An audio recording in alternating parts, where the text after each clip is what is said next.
Salut à tous. Une fois de plus, bienvenue sur notre chaîne. Nous parlerons aujourd'hui de l'histoire de Papa Moussa. Il vient à peine de prendre sa retraite à l'âge de 75 ans. Papa Moussa a 4 filles, un garçon et plusieurs petits-fils.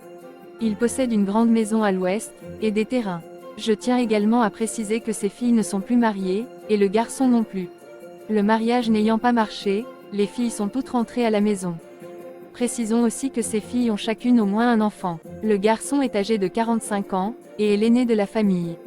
Papa Moussa, ne pouvant plus supporter de voir ses filles se coucher dans son salon avec leurs enfants, décida de faire quelque chose pour elles. Écoutons le père en question et une de ses filles. Comment tu vas, Chantal? Ça ne va toujours pas, papa. Car je pense tout le temps à la situation qu'on traverse présentement mes sœurs et moi. Je sais, ma fille, j'ai moi aussi de la peine quand je vous vois tout autour de moi avec vos enfants. Le fait de vous voir dormir sur le sol ici au salon me dérange beaucoup. Nous aussi, papa, nous savons que tu souffres encore plus en nous voyant.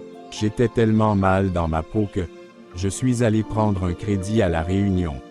Mais pourquoi, papa? Avec ce crédit, je vais construire 4 chambres sur mon espace que vous connaissez là. Mais papa, tu ne devais pas te déranger autant. Dieu nous aurait donné la force de surmonter cette épreuve. Je n'avais pas de choix. C'est difficile de voir tes enfants souffrir après un divorce. Vos maris vous ont abandonné à moi avec vos petits-enfants. S'il te plaît, ne donne pas encore cette information à tes sœurs. C'est compris, papa. Oh là là, le pauvre Papa Moussa. Dites en commentaire comment vous vous seriez comporté à la place de ce père au grand cœur. Aussitôt dit, le chantier a été lancé.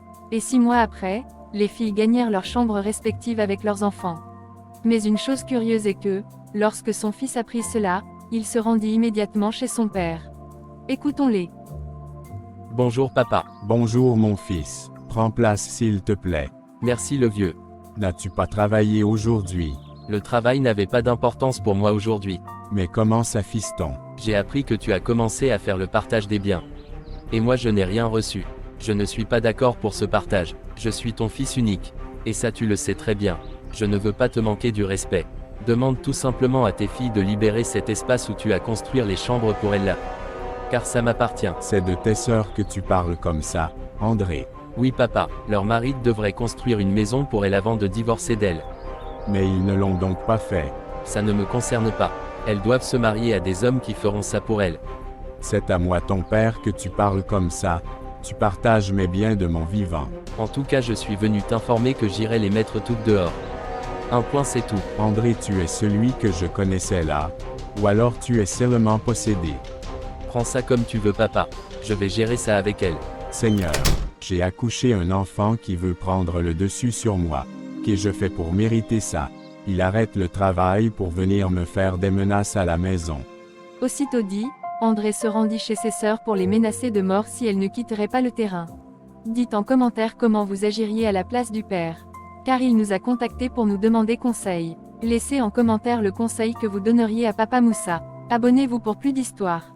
Likez et partagez également nos contenus. À très bientôt les amis.